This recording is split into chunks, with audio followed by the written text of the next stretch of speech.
పెద్దలు నీటిపారుదల శాఖ మంత్రులు ఉత్తమ్ కుమార్ రెడ్డి గారు గత 10 ఏళ్లుగా టీఆర్ఎస్ అధికారం నుండి ఏ రకంగా నీళ్లు నిధులను దోచుకొని దొంగే దొంగ అన్నట్టుగా మరి అలా కృష్ణా నీళ్ళ వాటర్ మీద గోదావరి నీళ్ళ మీద ముసలి కన్నీరు గారుస్తున్నారు.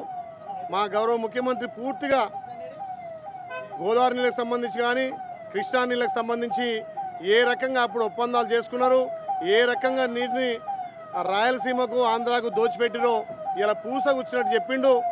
లాస్ట్గా మా ముఖ్యమంత్రి ఒకటే కోరిండు, మా ఎమ్మెల్యేలను మంత్రులను మా విప్లను కూడా కేసీఆర్ గారికి సమయం ఇద్దాము, పూర్తిగా ఆయన గౌరవ మర్యాదలకు భంగం కలగకుండా ఆయన ఎంతసేపు మాట్లాడుతున్నా అంతసేపు మాట్లాడిద్దాము.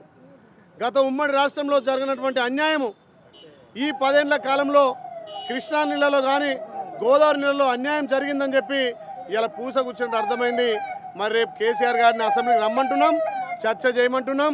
నువ్వే 299 టీఎంసీలు చాలు, వాళ్ళు 512 టీఎంసీలు వాడుకుంటారు, మాకు 299 చాలని చెప్పి లిఖితపూర్తంగా ఇచ్చి మరి ఇలా కృష్ణా వాటలో నీళ్లు దోసుకుపోయి ఇలా ఆంధ్రకి దోచిపెడుతుందని చెప్పి దొంగే దొంగ అన్నట్టుగా కేసీఆర్ మాట్లాడుతున్నాడు.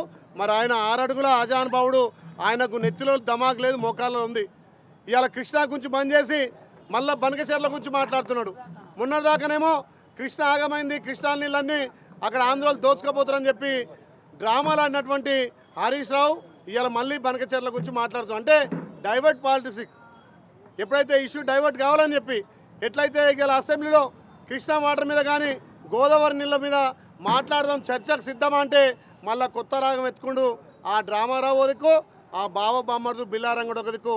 మరి మేము రేపు జరిగే అసెంబ్లీలో చర్చలకు సిద్ధం.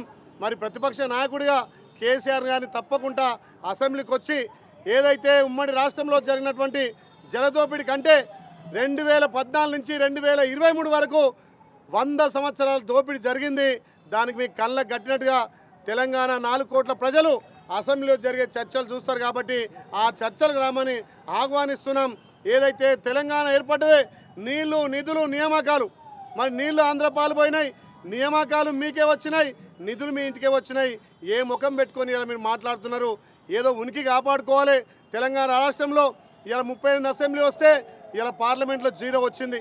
మరి ఎమ్మెల్సీలో మీకు డిపాజిట్ రాలే, సర్పంచ్లో అత్యవసర మెజార్టీ తోటి కొన్ని సీట్లు వచ్చినాయి. ఏదైతే పార్టీ మునిగిపోతుంది, ఏదో మళ్ళీ నీళ్ళ రగడ చేయాలి, సెంటిమెంట్ను రగిలియాలని చెప్పి కొత్త డ్రామా ఆడుతుండు కేసీఆర్.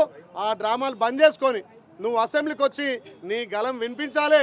నువ్వు ఏ రకంగా జలదోపిడీ చేసినవో, నీ అసమర్థత పాలన వల్ల తెలంగాణ ఎంత అన్యాయమైందో ప్రజలు గమనిస్తారు. కాబట్టి మేము కేసీఆర్ గారిని రేపు అసెంబ్లీకి వచ్చి చర్చ చేయమని చెప్తున్నాం.